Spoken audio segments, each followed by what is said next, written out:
tem ali já É te um dá bom uma demanda trabalho, né? muito grande. já dá bastante, isso mesmo. Uma perguntinha, o Corpo de Bombeiros de Caratinga, ele atende quantas cidades da região?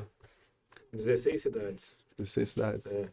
Mais ou menos 250 mil habitantes que estão sobre a nossa responsabilidade aí na nossa área de articulação.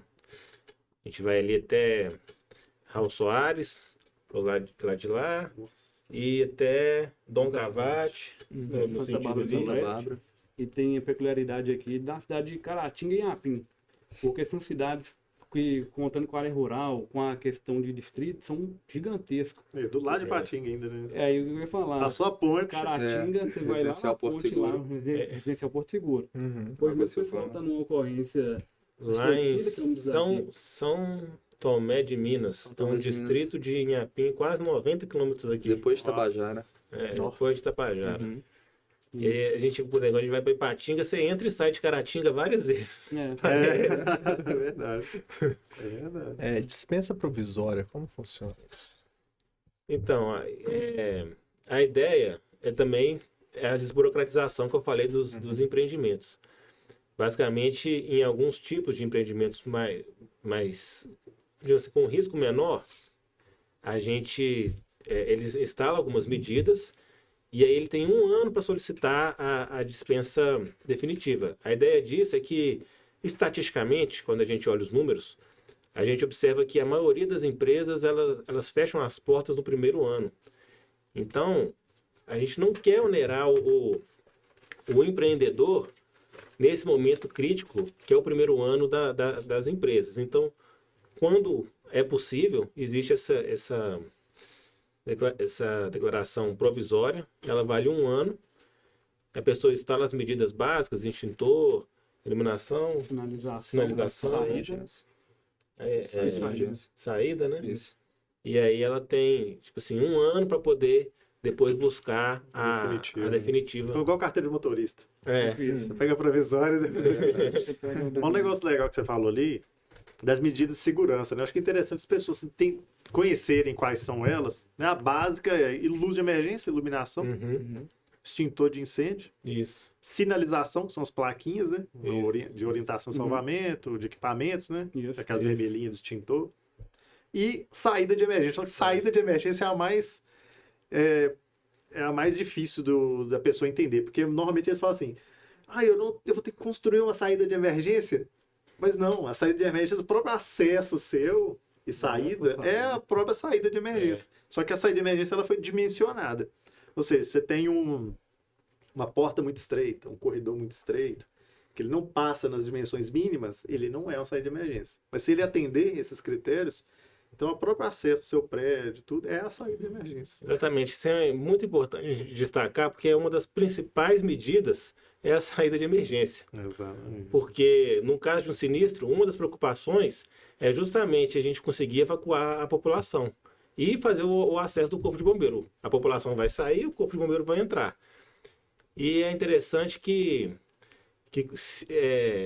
existe um fenômeno que chama empacotamento crítico. Quando a gente tem uma densidade populacional muito grande, teve um caso de uma boate nos Estados Unidos, que é como se fosse análogo ao que aconteceu com a Boate Kiss. Tem as imagens na internet. Começou um incêndio lá dentro e as pessoas tentaram sair. Só que a saída de emergência ela não estava dimensionada. E aí aconteceu esse fenômeno do empacotamento crítico. As pessoas foram tentando sair e ficaram presas ali de tal maneira, esse emaranhado de pessoas de tal maneira que depois que você não conseguia nem entrar nem sair. Oh. E aí tem um vídeo das pessoas puxando as outras assim, só que cria ali um entrelaçamento entre as pessoas que você não tira. E aquilo ali, então, fecha a saída de emergência. E aí quem estava lá dentro já não conseguia mais sair. Até quem estava na porta não estava conseguindo. Não estava conseguindo sair, entrar, e aí acontece um estrangulamento, uma asfixia mecânica. Nossa. Porque esse emaranhado de pessoas impossibilita o movimento do diafragma. E aí a pessoa não consegue respirar. Mesmo ela estando com a cabeça do lado de fora, o incêndio está lá dentro, o monóxido de carbono está lá dentro. Mas a pessoa está com a cabeça do lado de fora e ela não consegue respirar. Então, é uma preocupação, assim, muito latente quando a gente vai em alguma edificação, em algum local, a questão da saída de emergência. Ela tem que estar dimensionada para o público que está lá dentro. Não pode ter um público lá maior do que a saída de emergência consegue comportar. Esse é um dos principais ensinamentos que a gente puder trazer de segurança contra incêndio de pânico. Porque, como ele falou aqui, segurança contra incêndio e pânico. Às vezes, uma coisa nada a ver com incêndio vai causar um pânico lá dentro. Alguma coisa. Um disparo de arma de fogo. Não dispara, uma briga, vai causar um pânico. Ou seja, não tem nada a ver com incêndio. Por causa daquele pânico, as pessoas vão querer sair. E no que elas vão querer sair, muita gente indo ali para a saída de emergência, ela não está dimensionada, tem esse empacotamento crítico. E aí tem esse prejuízo, né, para a vida das pessoas. Então é uma coisa muito importante. Geralmente, a própria saída de emergência vai ser o que a pessoa já tem ali. Só que aí tem que estar dimensionado. Aí para cada tipo de edificação, a gente tem uma quantidade de pessoas por metro quadrado que a gente vai calcular. Que também entra na expertise do engenheiro. Por que eu falo isso? Porque às vezes, dentro da edificação lá, vai ter área de cozinha, vai ter área de banheiro, vai ter umas outras áreas que a gente vai calcular menos pessoas por metro quadrado.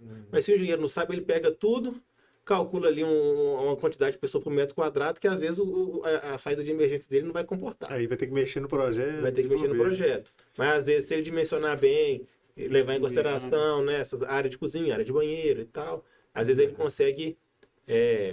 Ela é mais complexa quando a gente vai trabalhar com... A gente chama de grupo F, né? Reunião de público.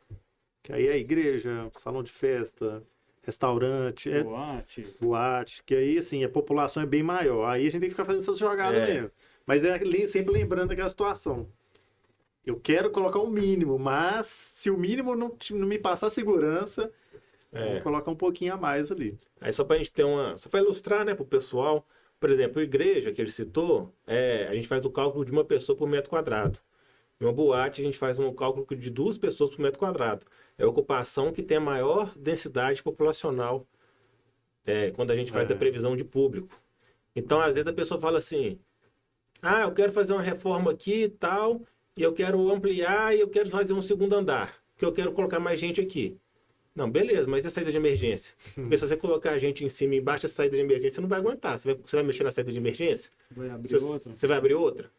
Se você não tiver condição de abrir outra, então às vezes não vai valer a pena você mexer. Nem vai dar, né? Porque você vai gastar às vezes construindo e não vai poder utilizar. Então, uma dica, então, se for para um construtor aí, faça salão de festa no térreo.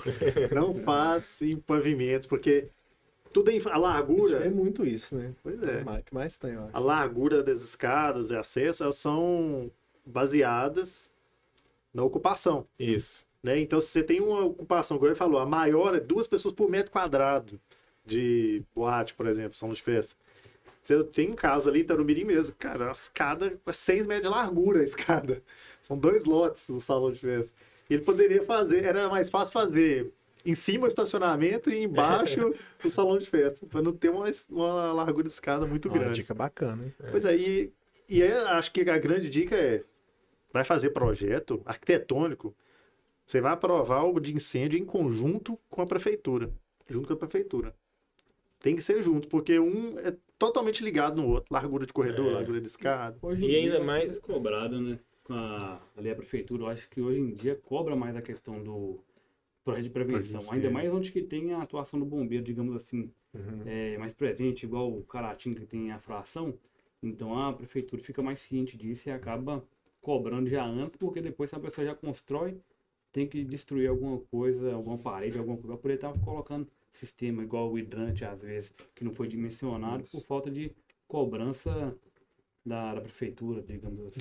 Tem muitos clientes já fazendo isso hoje, a cidade não tem a cobrança. A exigência existe, né? Está regulamentado, existe lei estadual para isso, que o cara tem que seguir as normativas. Só que eles todos são reativos. Um construtor é reativo. Para quem vai fazer um negócio, ninguém vai fiscalizar. Então tem muita cidade que não tem ainda fiscalização. O que você falou, são 60 São 16 cidades que a gente toma conta, né? 16? 16 de cidades. Aham. Que o Corpo de Bombeiro está capilarizado no estado, são 60 e Pois é. poucas cidades. Então, assim, e o restante, né? É. E Aí eles- é igual aqui, tipo assim, a gente aqui em Caratinga toma conta de 16. Aí a outra fração lá sei lá, em Manhuaçu toma conta de mais umas 20. E aí vai fazendo assim, essa disciplina lá em Ponte Nova, aí toma conta de mais umas 10 ou 15. Aí vai dependendo da proximidade. E aí, aquela fração que faz a fiscalização Entendi. nessa área toda. Aí o pessoal mais, assim, antenado nisso, eles já estão construindo, ó, eu quero meu projeto aprovado. Mesmo que eu não vá pedir vistoria e tudo, eu quero que você aprove, pelo menos para mim executar certo. Para quando lá na frente, se me exigirem, que ele não quer implantar o sistema de hidrante agora, ele não quer gastar agora. Mas o dia, se precisar, a largura desse cado tá ok. Foi dimensionado de forma que ele não vai ter o problema. Exatamente, porque a saída de emergência é muito importante porque ela é estrutural, né? Estrutural, assim, ela é... O extintor você compra e põe, a plaquinha você compra e põe. Dependendo da largura que você vai precisar ali, beleza, o corredor já foi feito com essa largura, e agora? Como é que eu vou aumentar? Como você quebrar a estrutura, né? Como é que vai mexer na estrutura? Às vezes não vai ter como você destruir, não vai ter como você construir um outro acesso. Então, e a saída de emergência é importante por isso. E também por uma outra questão. Ele começou aqui a falar das sanções, né? Então, quando a gente chega na notificação, tá errado, a gente notifica. Depois de 60 dias, primeira multa. Se não regularizou, passou 30 dias, voltou no local, não está regularizado, segunda multa. Aí depois de 30 dias, a gente voltou no local, não está regularizado, começa um processo de interdição. Quando eu falo processo, eu falo um processo contra a defesa contraditório. É um processo. Agora, a qualquer momento que a gente chegar na edificação e for constatado o risco eminente, ela pode ser interditada na hora. Independente de notificação, de multa. Cheguei. Tá com risco iminente, interdição. Na época da Boate Kiss, teve muitas casas de festa fechadas. E quando acontece um evento assim, começa realmente a ter essa... E aí, o que mais caracteriza talvez um risco iminente? São várias coisas, mas o que mais chama atenção? A saída de emergência. Vou chegar, por exemplo, na boate. O que aconteceu aqui em Caratinga? Não precisou fazer interdição em si, porque o empreendedor ele cancelou o evento. Mas cheguei lá,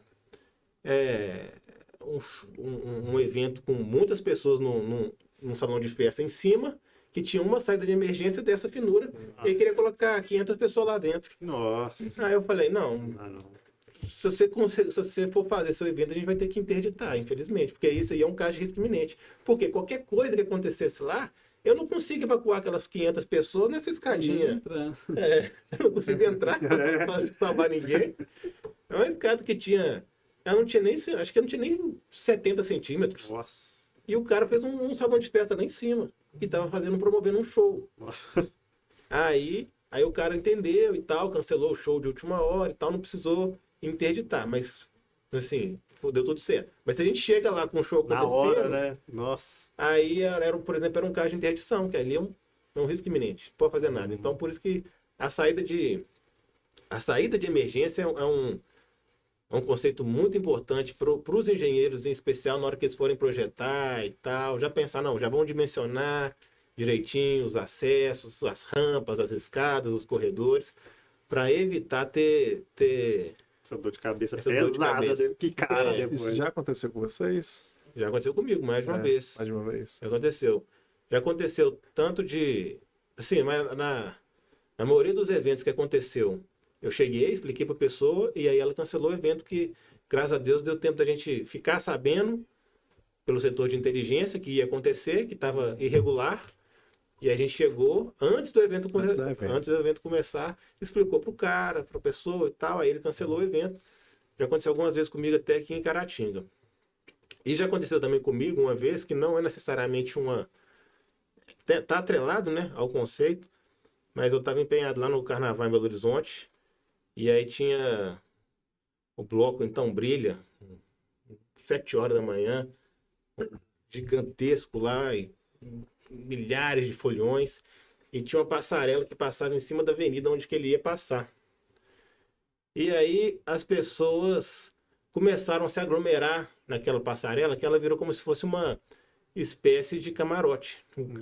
O caminhão tava, o folião, né? Tava começando a vir, ele ia passar debaixo daquela passarela e aí começou a aglomerar a pessoa, aglomerar. Aí entrou um chamado pra gente assim, chama o bombeiro que a passarela tá vibrando, que ela tá mexendo. Foram os chamados que chegou. E aí eu fui nesse local. E aí quando eu cheguei lá, eu vi aquele tanto de gente lá dentro e só chegando mais gente.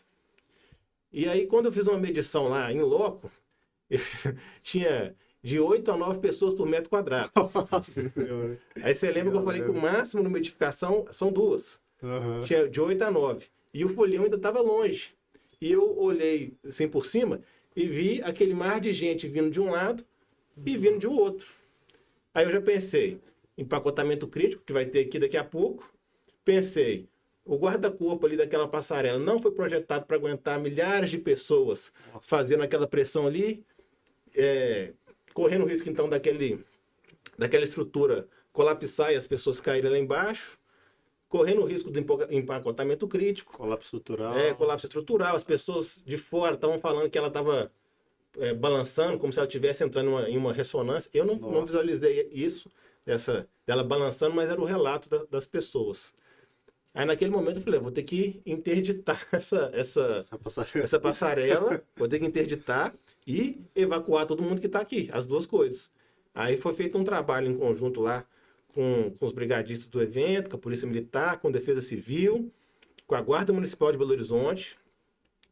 Primeiro a gente interditou, ninguém mais vai subir, ninguém sobe mais, dos dois lados. E aí depois começou também com essa evacuação controlada.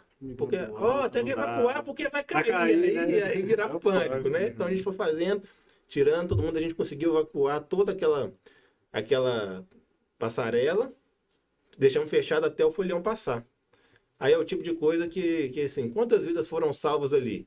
A gente não sabe, porque a gente atua ali na prevenção, aquilo que eu falei lá atrás. Provavelmente isso não deu uma manchete, tipo assim, não, o bombeiro salvou tantas vidas, né? Quem estava por trás ali consegue... Nem viu, né? Nem viu o que aconteceu. Ninguém nem viu. Uhum. O pessoal lá... O pessoal não ficou com raiva também. Ficou com raiva. Imagina que a sua mãe deve ter Saiu com a imagem negativa aí. Peraí, deixa eu salvar sua vida aqui. Não, o pessoal às vezes estava digamos assim, com um nível de consciência um pouco alterado, né? Carnaval e tal. E assim, a maioria das pessoas não entende ali o que estava sendo feito. Mas assim, a gente que tem todo esse conhecimento técnico e teórico de tudo isso que a gente abordou aqui, vendo essa situação, eu falei, não posso deixar isso acontecer, porque mais de um pouco que a gente demorar a agir, vai acontecer uma tragédia. Aí se acontece uma tragédia, aí é manchete. Aí é manchete. Passarela cai, E não sei quantas bombeiro com braços pessoas... que o bombeiro não tá saindo tanto na mídia. Por isso. Então, eles estão fazendo um trabalho bom, só tá tornando esses problemas aí. Passarela, né? É só pra pessoa passar. Por exemplo, você pega aquele estádio de futebol, às vezes você vê a câmera filmando, subindo e descendo aqui, foi dimensionado pra suportar pra isso, aquele né? efeito ali. Aí você vê o pessoal pulando e eu falando, meu Deus do céu, que loucura é essa? Agora a passarela não foi feita pra isso, o pessoal passar e seguir o caminho dele. É um bom insight que você deu mesmo, porque assim, como não aconteceu nada, não saiu na imprensa, não saiu na mídia, sei lá. Agora, se por um acaso acontece a tragédia, tinha circulado em todos os... Carnaval de Belo Horizonte, passarela cai, centenas de pessoas feridas, não sei quantas pessoas hospitalizadas, aí era manchete no Brasil inteiro, né? E esses eventos temporários, a própria pessoa hoje consegue tirar a licença? Isso. Depende do caso, né? Como eu disse, dependendo da magnitude do evento, a gente não pode falar assim, um evento de 200 pessoas e 20 mil pessoas, eles vão ter riscos também diferentes. Então, eventos mais simples, a pessoa consegue entrar e ela mesma consegue entrar lá no site do bombeiro, regularize seu evento, vai ter lá o negócio, regularize seu evento, clica lá, aí vai ter um formulário com as perguntas. Vai perguntar do público, qual que é o público? Tem público sob estrutura provisória, vai ter delimitação de público por barreira, vai ter público sob tenda. Aí vai fazer umas perguntinhas lá. Aí a pessoa... Nesse relatório, vocês conseguem mais ou menos mensurar? Porque, por exemplo, você até deu o exemplo do show da Maria Mendonça, né? Que estava esperando 5 mil e deu 100 mil. Sim, É isso, né? E como que você consegue mensurar isso? Acontece muito isso? No caso de evento, o público é o público que o empreendedor está declarando. Eu falei, na verdade, que é 2 pessoas por metro quadrado, mas em pet é 2,5, né? Se não me engano, o cálculo. É 2 também? Se não me engano, é 2 mesmo. De cabeça aqui. Aí assim, porque aí vai ter um projeto de evento temporário. Se for o caso de ser verificado ali que é um evento que tem um risco maior, aí vai precisar fazer um projeto, aí vai precisar contratar um engenheiro, aí o engenheiro vai fazer o projeto, vai dimensionar as medidas de segurança necessárias, etc. Aí vai ter que ter todo o rito. Aí o engenheiro vai fazer o projeto, vai mandar para o bombeiro vai analisar e tal. Mas os eventos mais simples, às vezes a pessoa consegue regularizar sozinha. Ela vai entrar lá, vai responder um formulário, e aí, se for passível de liberação lá imediata, já sai a liberação dela. Se não for, aí o próprio sistema vai falar, não, você precisa de contratar um engenheiro, porque seu evento é de determinado risco e tal. É 2 pessoas mesmo. 2 Metro pessoas. quadrado. 2 pessoas, né? Geralmente, quando você fala, a pessoa apresenta uma declaração, alguns de risco mínimo, risco baixo, e vai estar declarando. Muitas das vezes o bombeiro vai estar indo no local passando, entendeu? Tipo assim, vou ali dar uma olhada, vai lá, vai fiscalizar, não, é isso aqui mesmo. O público, a média que é o do que ele falou mesmo. Agora, dependendo do evento, aí a pessoa já vai ter que ter catraca, um número certinho ali, apresentar, vai ter que ter aquela pulseirinha, ou o ingresso, ele tem que apresentar, eu vendi aqui, quantas pessoas você colocou no seu evento? 5 mil. Então vai ter que ter 5 mil ingressos vendidos, controle de público, entendeu? É dessa forma aí também que o bombeiro consegue fiscalizar e ter uma noção de quantas pessoas tem ali. E às vezes a pessoa fala assim, vou fazer um show, sei lá, Gustavo Lima de graça na praça, vou colocar 1.000 pessoas. O bombeiro sabe que não vai ter 1.000 pessoas, vai ter muito mais. Então, esse é um evento aí que nós já vamos tá procurando quem é que está organizando ali, falando, isso aqui não tá dando chave, que não tem lógica ser só 2.000 pessoas num show desse aqui, não. A análise desses projetos, como que ela é feita? Porque ela vai para vocês lá, não é só num sistema, então não. Tem alguém que olha ela, né? Nesse caso, por exemplo, a Gustavo Lima. O sistema às vezes não vai conseguir entender que é o Gustavo Lima, mas tem a pessoa ali por trás que vai olhar isso. E esse aí, como são declarações, o próprio protocolista ali no quartel chegou para ele dá uma olhadinha lá e vai ver, esse aqui tá plausível. Libera. Às vezes passa por historiador e fala assim, ô Sargento, dá uma olhadinha lá e vê se confere. Vai conferir, tem isso aqui mesmo. Tá certo.